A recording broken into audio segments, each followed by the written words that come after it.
नमस्कार, मेरा YouTube channel naturopath doctor Ranju holistic health solution में आपका स्वागत है। आज मैं बताने वाली हूँ आपको बहुत ही अच्छा चीज जो इस मौसम से आपको अब मिलना प्रारंभ होता है और सालों भर आपको मिलते हैं, लेकिन इस मौसम में पर्याप्त मिलते हैं और वो बहुत जरूरी है। बूढ़े, बच्चे, जवान सभी के लिए बहुत ही महत्वपूर्ण है। मैं बार बार प्राकृतिक चिकित्सा के साथ आपको ऋतु के अनुसार भोजन को लेने के लिए बताती हूँ। ऐसा क्यों? आपको प्रत्येक एपिसोड में, पिछले साल के एपिसोड में मैंने बताया है सब्जियां, फल खाना चाहिए हर ऋतु में, लेकिन अब इस साल मैं आपको ये बताने वाली हूँ कि आप पपीते खा रहे हैं या फल खा रहे हैं तो क्यों खा रहे हैं और इस सीजन में आपको क्यों खाना चाहिए, मैं ये खासकर बताऊंगी। और बहुत सारी बातें आपके स्वास्थ्य से जुड़ी हुई मैं ये बताऊंगी। देखिए, आज मैं बात करती हूँ पपीते के ऊपर, क्योंकि पपीता बहुत ही अच्छा डाइजेस्टिव, परगेटिव, क्लींजर, एपिटाइजर, जितनी भी चीजें बोले वो कम पड़ जाता है। इतने सारे गुण पपीते में होते हैं, लेकिन हम सभी क्या कर रहे हैं कि हम इन्हें छोड़कर कुछ और खाना खा रहे हैं जो मुझे उसका लाभ मिल नहीं पा रहा, जो कच्ची चीजों में होता है। डब्बे वाली चीजों से आपको समय के अनुसार उपलब्धता होती है, लेकिन प्रकृति के साथ जो सीजन आपको देती है, जो ऋतु दे रही है, प्रकृति पोषण कैसे करती है, इसलिए मैं प्रकृति के चिकित्सा के अनुसार आपको बार बार बताती हूँ कि प्रकृति ने आपको दिया है, इस सीजन में भी ये खाना तो आपको जरूर खाना चाहिए। तो आज मैं बात करूंगी पपीते के ऊपर। तो क्या आपने सुन रहे हैं कि मैंने पपीते के ऊपर आज बता रही, क्यों बता रही हूँ, ये भी आपको जानना बहुत जरूरी है, क्योंकि अब आने वाला समय पेट की समस्या से आप बहुत ज्यादा ग्रसित हो रहे हैं और उससे कैसे आप निजात पाएं। देखिए, पपीते संसार भर में उगाए जाते हैं, समुद्री क्षेत्रों से लेकर पहाड़ों तक तथा रेगिस्तानों से लेकर अत्यधिक वर्षा वाले स्थानों तक भी उगाए जाते हैं। लेकिन आपको पपीता खाना चाहिए, कब कब खाना चाहिए, कैसे खाना चाहिए। अगर सभी लोग पर्याप्त मात्रा में खाते तो आज हमारे भारतवर्ष में बच्चे में जो अंधेपन का रोग हो रहा है ये कंट्रोल हो जाता है। इसके लिए बहुत मेहनत करने की जरूरत नहीं पड़ती, लेकिन आज इसलिए इस बात को मैं बता रही हूँ कि आने वाला बच्चा अंधेपन का शिकार अधिक होने का चांस हो रहा है, क्योंकि आईटी सेक्टर का डेवलपमेंट हो रहा है। बच्चे छोटे छोटे आईटी सेक्टर से जुड़कर स्टडी और विभिन्न एक्टिविटी से जुड़कर उससे काम कर रहे हैं और उनकी आंखों की रोशनी जा रही है, और उसे बचाने के लिए सबसे अच्छा भोजन ऋतु के अनुसार अभी पपीता है। पका हुआ पपीता में विटामिन ए व सी भरपूर मात्रा में अच्छे से उपलब्ध होता है और विटामिन ए पपीते में कैरोटीन में उपस्थित होता है और यही कैरोटीन जाकर लीवर में विटामिन ए में बदल जाता है। तो इस तरीके का इसका कंपोजिशन है और थोड़ा सा किस तरीके से चेंज होता है मैंने आपको ये बताया है।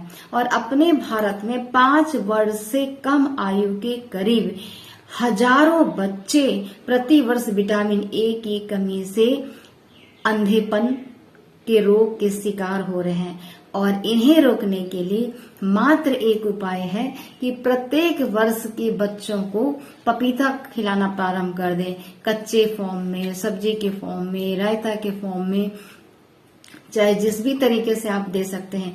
और बच्चों को आदत लगाएं, उन्हें पेड़ से, उन सब्जी से उनको बार बार परिचित कराएं, उनको इंटरेस्ट जगाएं। तो क्या होता है ना, आप जितनी माताएं हैं उनके लिए बहुत आसान होता है बच्चों को अच्छे स्वास्थ्य देने का और अच्छी पहल उठाने का। आप माताओं के हाथ में बच्चे का स्वास्थ्य होता है, न कि हम चिकित्सकों के हाथ में।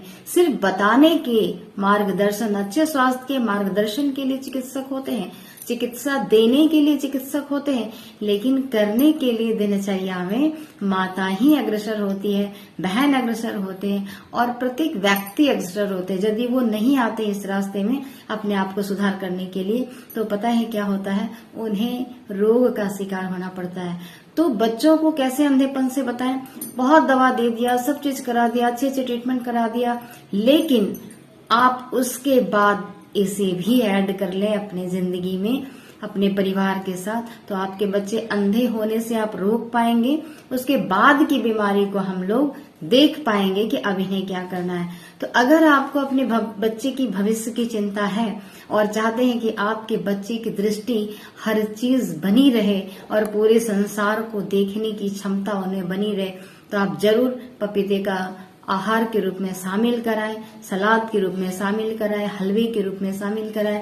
तो आपका बच्चा कभी अंधा नहीं होगा और अच्छी दृष्टि लेकर इस दुनिया में अच्छे कार्य को करेंगे। बच्चों को स्वास्थ्य देना माताओं के हाथ में काम है और मैं अपने नेचुरोपैथ इस सलाह से, मार्गदर्शन से माताओं और बच्चों सभी को स्वस्थ कैसे रहना है, मैं ये मार्गदर्शन करें, आप इन्हें सुने। जो भी मुझे सुन पा रहे हैं इसका उपयोग करना प्रारंभ करें, फिर देखिए कि आपके बच्चे में बदलाव आएगा, आप में ही बदलाव आएगा। और दवाई की जगह होती है उतना ही तक उन्हें सीमित रखें, जहां प्रकृति का जगह है उसे दवा से ना भर दें। ये आपके लिए मैं विशेष अनुरोध करती हूँ कि आज आने वाला समय जो चल रहा है, जो हम जी रहे हैं, जो प्रकृति का समय में भी हम दवाई को जगह दे दिए हैं, प्लीज ऐसा ना करें। प्रकृति के समय को प्रकृति को देना है और बाकी समय को बाकी देना है, क्योंकि ये शरीर का नियंत्रण हमारा प्रकृति कर रहा है, इसलिए उसे ही देने दें। तो आप स्वस्थ रहेंगे, निरोगी रहेंगे और जो भी रोग आएगा तो फिर उसकी चिकित्सा आसानी से हो पाएगी। बेवजह के रोग उत्पन्न करना और परेशान होना, ये दोनों के लिए परेशानी है और हम सभी परेशान हो सकते हैं। इससे बचने के लिए आप प्रकृति को फॉलो करें तो आपको स्वास्थ्य भी अच्छा मिलेगा। तो आपको कैसा लगा आज हमारा ये जानकारी सुनकर? अगर अच्छा लगता है तो मुझे यूट्यूब चैनल के कमेंट सेक्शन में जरूर लिखकर भेजें कि अगला आपको और क्या चाहिए। आपने अपने बच्चे को पपीते खिलाया कि नहीं खिलाया, ये मुझे जरूर बताएं। और क्या खिलाने में परेशानी आ रही है मुझे बताएं, तो मार्गदर्शन करूंगी कि आपको बच्चे को कैसे खिलाना है, बड़ों को कैसे खिलाना है और वृद्ध लोगों को कैसे खिलाना है, प्रत्येक आयु के लोगों को कैसे खिलाना है, मैं आपको मार्गदर्शन करती चली जाऊंगी। आप मुझे कमेंट सेक्शन में लिख के बताएं कि मुझे अगला मार्गदर्शन बताइए, तो मैं जरूर बताऊंगी। और मेरे मार्गदर्शन से अगर आप स्वस्थ होते हैं, अगर आपको स्वस्थ होना है, तो आप नेचुरोपैथ डॉक्टर रंजू के फॉलो करना शुरू कर दीजिए और अपने जीवन में उस फॉलो को अपनाए रखें। तो देखिए आप स्वस्थ रहेंगे। आज के लिए यहीं तक, धन्यवाद।